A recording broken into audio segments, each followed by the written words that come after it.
பிரசவ வழியில துடிச்சிட்டு இருக்க அம்மாக்கு இப்ப பெண் குழந்தை பிறக்குது. இப்ப டாக்டர் அவங்க ஹஸ்பண்ட் கிட்ட வந்து உங்களுக்கு பெண் குழந்தை பிறந்திருக்குன்னு சொல்றாங்க. இது கேக்குற அவரும் இப்ப பயங்கரமா அழ ஆரம்பிக்கிறாரு. இன்னும் அந்த காலத்து ஆளுங்க மாதிரியே பெண் குழந்தை பிறந்து அழுதுட்டு இருக்கீங்கன்னு சொல்லிட்டு அவங்க திட்டுறாங்க.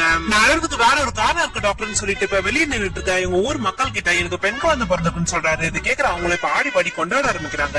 ஆக்சுவலா இவங்க ஊர்ல ஒரு நாட்டம் இருப்பாரு. அவர் நாட்டமே ஆகி 22 வருஷத்துல ஒரு பெண் குழந்தை கூட பிறந்திருக்காது. இது வரைக்கும் அந்த ஊர்ல மொத்தம் 60 பேருக்கு 60 ஆண் குழந்தைங்க பிறந்திருக்கும். இதனால இந்த ஊருக்கு கின்னஸ் ரெக்கார்டே கொடுத்திருப்பாங்க. இதே மாதிரி இந்த கிராமத்துல பெண் குழந்தைங்க பிறக்காம வெறும் ஆண் குழந்தைங்களா பிறந்துட்டு இருந்தா எப்படி உங்களுக்கு எல்லாம் கல்யாணம் ஆகும்னு சொல்லிட்டு எல்லாருமே வருத்தத்துல இருப்பாங்க. அது மட்டும் இல்லாம அந்த 22 வருஷமும் அந்த ஊர்ல மழையும் பெஞ்சிருக்காது.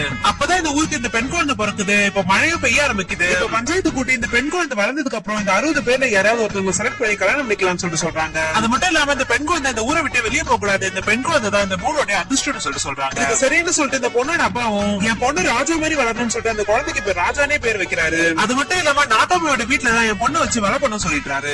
இப்ப அந்த குட்டி பொண்ணுக்கு பேர் வைக்கிற வேலை கூட அந்த 60 பசங்க சுத்தி உட்காந்து என்கிட்டவான்னு சொல்லிட்டு கூப்பிட்டு இருக்காங்க. இந்த பொண்ணு ஸ்கூல் விட்டு வீட்டுக்கு வரும்போது கூட அந்த பசங்க நடக்க விடாம அந்த பொண்ணை தூக்கிட்டே வராங்க. இப்ப அந்த பொண்ணு வளர வளர அந்த 60 பசங்க இந்த ஒரே பொண்ணை லவ் பண்ண ஆரம்பிக்கிறாங்க.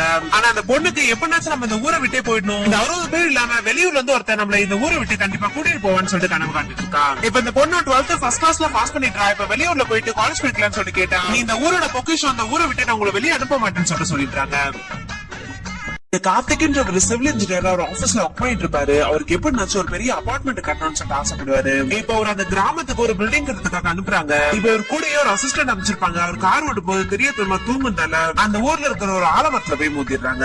இப்ப இவங்க 2 பேரும் தலைக்கீழ தொங்க விட்டு சாமி மரத்து மேலேயா வண்டி ஏத்துறீங்கன்னு சொல்லிட்டு இப்ப அந்த 60 பேருமே அருவாவோட நின்றுட்டு இருக்காங்க.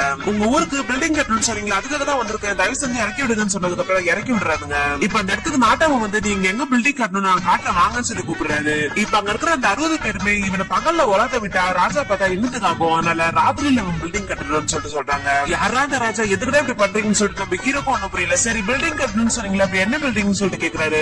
இப்ப நாட்டாமையும் எங்க ஊர்ல இருக்க எல்லா வீட்டுக்குமே நீ டாய்லெட் கட்டி தரணும்னு சொல்லிட்டு சொல்றாரு. இது கேட்க நம்ம ஹீரோவும் ஷாக் ஆயிட்டாரு. இப்ப டாய்லெட் கட்டுறதுக்காக இடத்த காட்ட சொன்னா ஊரை தாண்டி 1 கிலோமீட்டர் கூட்டு போய் இங்கதான் கட்டணும்னு சொல்லிட்டு சொன்னானுங்க. டாய்லெட்ன்றது வீட்டு பக்கத்துல தானே கட்டுவாங்க, நீங்க இங்க கட்டுறீங்கன்னு சொல்லிட்டு கேட்டா பக்கத்துலயே கட்டினா நாத்தடி கூட இங்கே கட்டிதான்னு சொல்லிட்டு சொல்றானுங்க. இப்ப நைட் ஆனது பில்டிங் கட்டுறது கூட இப்ப அவனுக்கு கண்ணை கட்டி இப்ப கோடி பையெல்லாம் போட்டு அந்த இடத்துக்கு கூட்டு போறாங்க.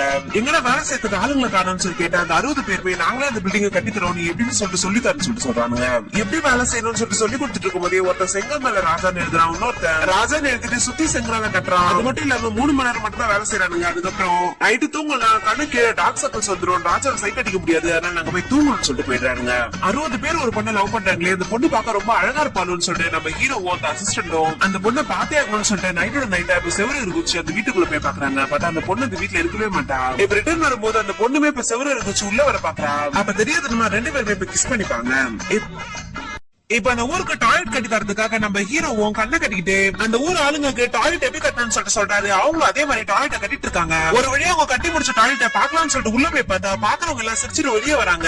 அப்படி என்னதான் உள்ள பண்ணி வச்சிருக்கீங்கன்னு சொல்லிட்டு நம்ம ஹீரோவும் உள்ள போய் பார்த்தா பாவி பசங்க டாய்லெட் செவுத்துல பிக்ஸ் பண்ணி வச்சிருக்கானுங்க.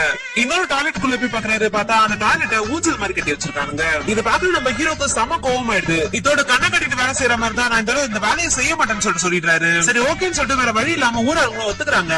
இப்ப ஹீரோவும் ராஜாவும் கோயில்ல மீட் பண்ணிக்கிறாங்க. 2 பேரும் பேசி பழகி லவ் பண்ணவே ஸ்டார்ட் பண்ணிடுறாங்க. இந்த விஷயம் ஊரவங்களுக்கு தெரிஞ்சு இப்ப பஞ்சாயத்து கூட்டிடுறாங்க. நாட்டாமையும் அந்த பொண்ணை பார்த்து இந்த 60 பேர் நீ யாராச்சும் ஒருத்தவங்க ஓகே பண்ணுவேன்றதா கல்யாணம் பண்ண வெயிட் பண்ணிட்டு இருந்தாங்க. ஆனா நீ இப்ப வெளியூர் பையனை லவ் பண்ணி கல்யாணம் பண்ணிக்க போறேன்னு சொல்லிட்டு சொல்ற.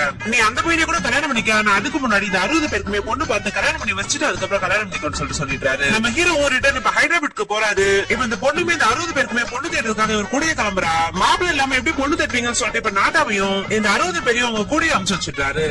இவங்க எல்லாருமே கூட்டிட்டு வீட்டுக்கு போனா ஹீரோட தங்கச்சி பக்கத்துக்கு இப்ப மாப்பிள்ளை வீட்டுல இருந்து வந்திருப்பாங்க. இப்ப எல்லாரும் இப்ப ஹீரோ வீட்டுக்குள்ள போயிட்டாங்க.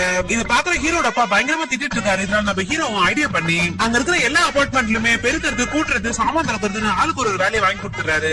இவரும் எங்கெங்கயோ பொண்ணு தேடி பாக்குறாரு. ஆனா 60 பேருமே எந்த பொண்ணுமே ஓகேன்னு சொல்ல மாட்டேங்கிறாங்க. நம்ம ஹீரோட தங்கச்சியை கல்யாணம் பண்ற மாப்பிளையும் கல்யாணத்துக்கு உங்க வீட்டு சைட்ல இருந்து 10 இல்ல 20 பேர் மட்டும் கூப்பிட்டுங்கன்னு சொல்லிருப்பாரு. ஆனா இவனுங்களே 60 பேர் இருக்கானுங்களேன்னு சொல்லிட்டு மண்டபத்துல இருக்க ஒரு வேலையை ஒரு கெட்ட போட்டு செஞ்சுட்டு இருக்கானுங்க.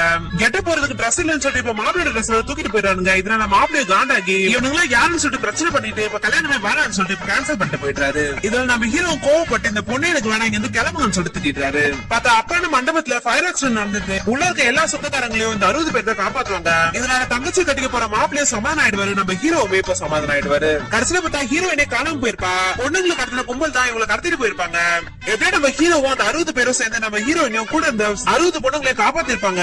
அந்த 60 பொண்ணுங்களே ஒரு அனாதாசிரமத்துல வளர்ந்த பொண்ணுங்களா தான் இருப்பாங்க. கடைசியில அந்த பசங்களுக்கு அந்த பொண்ணுங்களே செட் ஆயிடுறாங்க. கடைசியில ஒரே மண்டபத்துல ஒரே டைம்ல எல்லாருமே ரொம்ப சந்தோஷமா கல்யாணம் பண்ணிக்கிறாங்க.